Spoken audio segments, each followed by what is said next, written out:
పేరు Sadanandam, electric loco shed branch secretary Madduru union. రైమతల్లి గారు నాకు గత 1996 నుండి పరిచయము. ఆయన అప్పుడు లాలగూడలో వర్క్ చేసేవాడు.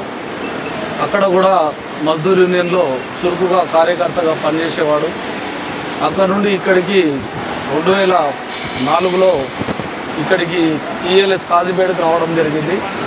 అప్పటి నుండి ఇక్కడ మేము అప్పుడు ఈ ఈఎల్ఎస్ బ్రాంచ్ అనేది ఎస్ఎన్టీ బ్రాంచ్లో ఒక భాగంగా ఉండేది.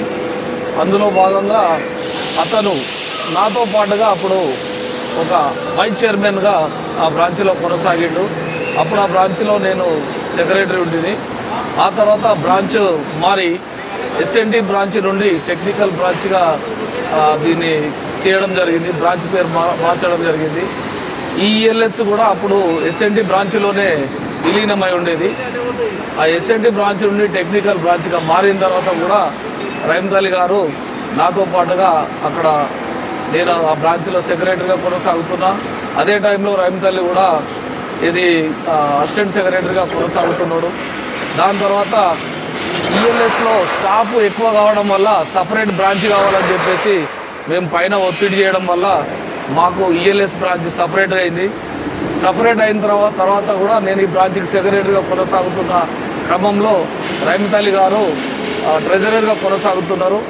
ఇప్పుడు రైమతల్లి గారు ఈ బ్రాంచ్లో ట్రెజరర్గా కొనసాగుతూ ఎప్పుడైతే మాకు పైనుండి హైకమాండ్ నుండి ఏ పిలుపునిచ్చినా కూడా యూనియన్ విషయంలో మేము కార్మికుల యొక్క హక్కులను, కార్మికుల యొక్క అవసరాల కోసము, కార్మికుల వాటి పని విధానం విషయంలో కానీ, అధికారులను నిలదీసే విషయంలో కానీ అందరము ముందుండి మేము ధర్నాలు, పోరాటాలు, గేట్ మీటింగ్లు పెట్టి ఎన్నో సమస్యలను కార్మికుల కోసము సాధించడమైన ఘనత రైమతల్లి కూడా మాకు బాగా దాంట్లో కీలకంగా పోషించేవాడు.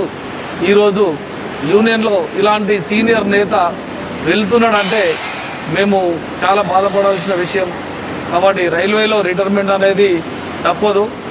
రైమతల్లి గారు మనకు రిటైర్మెంట్ తదనంతరం కూడా ఆయన యొక్క యూనియన్ కార్యకలాపాలు మాతో షేర్ చేసుకోవచ్చు. ఆయన యొక్క ఉద్యోగంలో కూడా క్రమశిక్షణ గల వ్యక్తి. ఎక్కువ కోపిగా ఉంటాడు, కోపగొండిగా ఉంటాడు. ఎందుకంటే తప్పు చేయని వారికి కోపం ఎక్కువ ఉంటుంది అనేది అందరికీ తెలిసిన విషయమే. ఆయన ఏదైనా విషయంలో అంటే కోపంగా అంటే కార్మికునికి ఏదైనా అన్యాయం జరుగుతుందంటే ఆ విషయంలో చాలా సీరియస్గా రియాక్ట్ అవుతాడు. ఆ తర్వాత వేరే విషయాల్లో మళ్ళీ కూల్గా ఉంటాడు.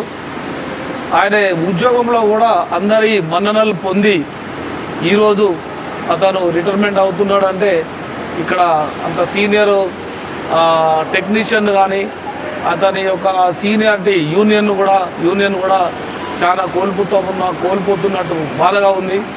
అయినప్పటికీ రిటైర్మెంట్ అనేది తప్పదు. కాబట్టి ఏదేమైనా కానీ రిటైర్మెంట్ తదనంతరం రైమతల్లి వారి ఒక పిల్ల పాపలతో వారి యొక్క శేష జీవితము సుఖ సంతోషాలతో ఉండాలని చెప్పేసి మనస్ఫూర్తిగా కోరుకుంటూ ఈ యొక్క రైమతల్లి గారికి వారి యొక్క ఉద్యోగ పదవి విరమణ శుభాకాంక్షలు తెలియజేస్తూ ముగిస్తున్నాను.